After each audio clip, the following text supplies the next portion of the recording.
Alright, welcome everybody to episode 16 of my Age of Wonders 3 Draconian Necromancer series, where I'm versus 5 allied Emperor level AI opponents, and I give them a 20 turn head start. It is turn 68, working on Age of Death, which I'll probably never cast because they just aggressively disjunct everything. I'm going to do some Empire overview stuff, and then I have one interesting battle to show you and kind of some highlights of some others.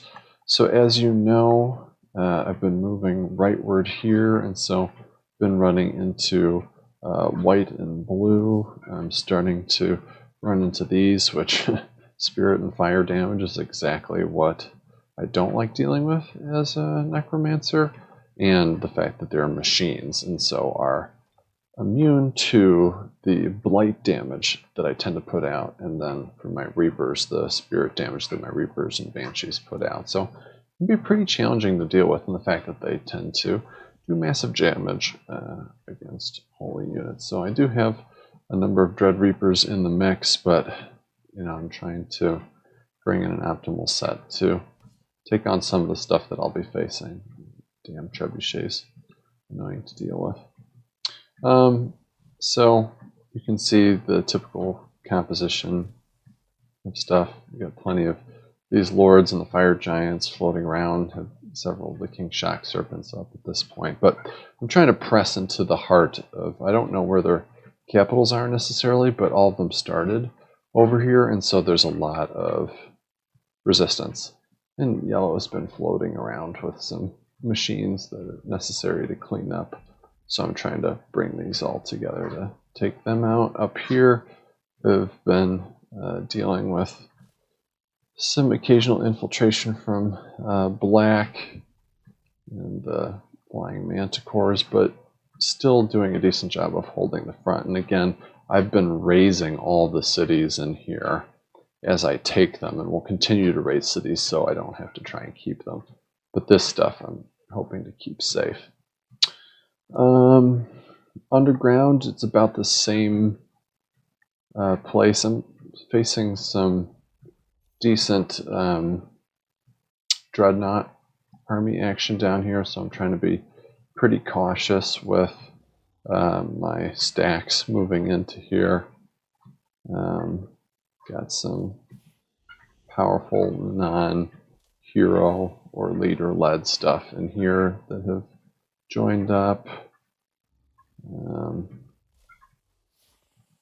Yeah, some good units in here. So just trying to make my way eastward, but I definitely have about 2/3 of the map, top and bottom, and so as long as I'm playing these next battles cleanly, it should be okay. Although because I'm not keeping any garrison back here except in the capital. If there's some event like invasion of the penguins or the trolls or whatever, I'm not going to be able to hold any of these cities because I'm not ready for enemies from behind. But generally, I tend to move swift enough that by the time cataclysmic events start happening in the 70s, in turn 70s, usually I have the enemy AI on its knees. Now it was a lot harder since I didn't start doing anything until my own turn 20. So that's why I'm having to deal with some of these more cataclysmic events that I usually don't have to deal with when I'm moving quicker. What do we need to be seeing? So again, at this point, Tiger Rogue is defeated. I'm working on the rest of them. What do we need to see? So let's sort 1, 2, 3, 4, 5, 6 Dread Reapers, which is pretty good. A few Banshees. Still, trying to bring these heroes up to speed. Let's take a look at what we've got. So I think the stats are pretty similar. The items are pretty similar from what they were before. Looking forward to that Gold Wyvern hatching. That'll be really nice. Have some tier 2 items on these guys that my main heroes don't need. So I'll always love the hit points on that. Rogue can do some serious damage. Move the blinding aura thing over here. Fire protection, more fire protection here. Sun Disc. It's really nice. It's a nice shield, but I really like the HP. And in terms of resistances, 160, 40, 40. Speaking of which, with my leader, it's 40, 100, 20, 100, and then it can be 100 if I pop this one. My Dreadnought is actually been pretty pleased with. So pretty high defense. I'm gonna get this proper, life drain to them. But between the lifesteal and the lifesteal, it stacks to be, was it greater lifesteal on this guy? But in terms of stuff they have, yeah, greater lifesteal. So that's pretty good, especially with that high of defense and that high of hit points. But with the Lightning Rod banner, the Forge Apron's really great for leading undead armies to help with that. And the Wizard Hunters for a little bit extra resistance. Nice boots, love these boots, especially for a Necromancer. A little bit of frost protection, move the physical there. So, and because it has the toughness. Yeah, so between the hero upgrade of toughness and the Silver Aegis ring, 60% physical protection is amazing. If I wanted to, I could swap out this for one of my other Silver Aegis rings on another hero, and it could bring it technically to 100% physical protection, which would be pretty damn amazing. Already at 100% there, really close there. Do I have some stuff coming in? I'm not sure. Tireless boots are coming in, so even though I love the fire protection there, so we could tirelessly lifesteal could be pretty good. But spirit weakness means I need to get one of those strong will helmets on there. This thing has some shock protection from the lightning rod banner, so it's turning into a pretty promising hero. Been happy with how he's developed. And then over here, I think this is pretty similar. Oh, this is tireless with some defense, bonus defense, so even better than the typical tireless boots. Fire Wyvern, so 40, 100, 40, 100, 100, so pretty darn good. Yeah, so that's everybody there. So, and in terms of stacks, you can see some of the compositions I have, depending on what opponents I'm facing. And what are we building? So there are some cities where I'm building up to. So I crossed the 130 threshold a few turns ago, thanks to some palaces that perished, and so I'm able to always summon Dread Reapers in 2 turns, which is really excellent. Got a incubation chamber, got a dragon dwelling, which I'll start pumping them out of. They can't be ghouled because dragons can't be ghouled, so they can't be, healed with heal undead or whatever, but they're still can be really nice units. So I continue to pump out fire giants, but most of it is just keeping up with upkeep, and continue to produce Lords of the Deep, which are just some of my favorite units. So that's what's been happening with this. Now, the thing we've been waiting for, is it this or is it the next one? Yeah, so we can take a look at this. This is interesting.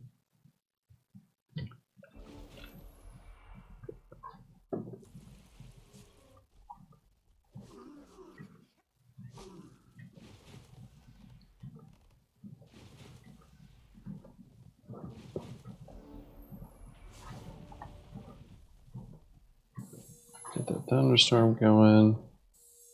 Get my tank units up here to reduce some of the pressure on this flank. They unfortunately disjunct.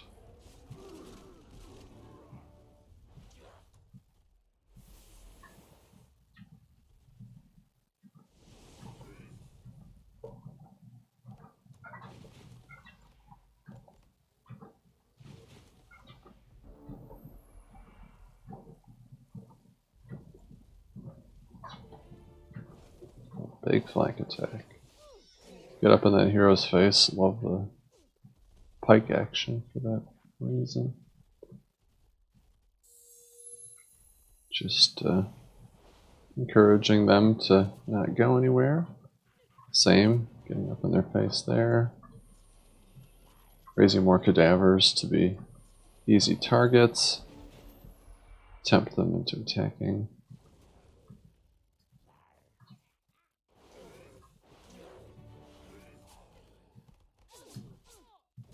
Going for the flank. He stood up pretty well. Lots of hit points to take 2 hits from a flyer like that.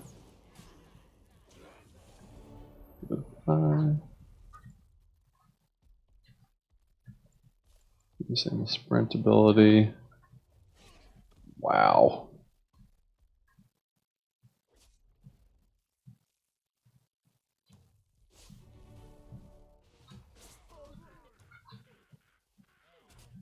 Yep. So the stun is quite annoying. Quite annoying that both of them got stunned.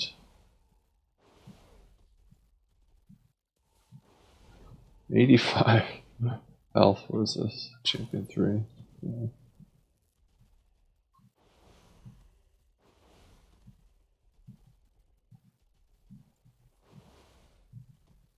Champion 5. Wow. 110 health on that.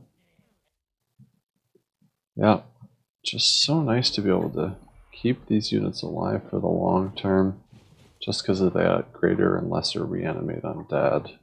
It's just so handy for letting that happen. So yeah, that's how we rolled for that. Got some heal up before dealing the final blow.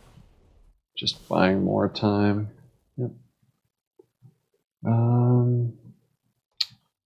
I don't know. So for this, there were a series of battles where first dealing with a juggernaut and 2 cannons and a flame tank. This was annoying because I'm so susceptible to fire damage. So I just hate fighting machines. Just hate it. So we'll see how I handle it here. Just trying to stay spread out to minimize the amount of double hits that the cannons can get. I probably could have kept these guys back longer to let this flank come in. So much AoE damage.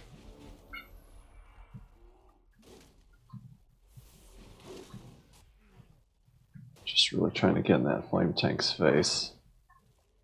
Because the flame tanks can do some of the most damage. Was lucky, got the stun off on the juggernaut, which is why I love a unit like this so much. It does the shocking. That's okay, you can target them. So, Dire Bears does pretty good damage. Like that, just trying to get in their face to really penalize them if they try and move away. No problem.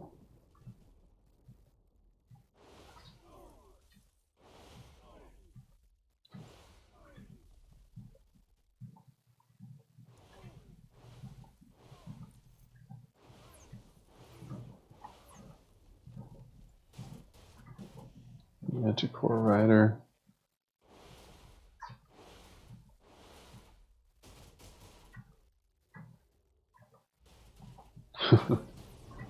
There we go. Got the nice stun off in there. That Shock Serpent, that Node Serpent, is just doing work. It's excellent. Getting a bunch of heal off. Yep. So that was pretty straightforward once I got over the initial very painful damage. So I captured the city and then did a second battle that included the leader. So I was able to deal with them split, fortunately. I don't know if this was of any interest, so we'll go fast. Sphere of Protection, very annoying. Well, that's a double damage. So I just charged that flame tank There's an opportunity to do big damage depending on how it's arranged. Woof. 4 or 5 units. But at least the cannons are on cooldown at the moment. And that cannon did get stunned. Get up on. Take care of them. Boom. Yeah. That's it. So I don't know. I don't think I lost any units. I don't think I lost any units with that. Cadaver. Yeah. Okay. So this has been turn 16, or episode 16, rather, and I'll see you in the next episode.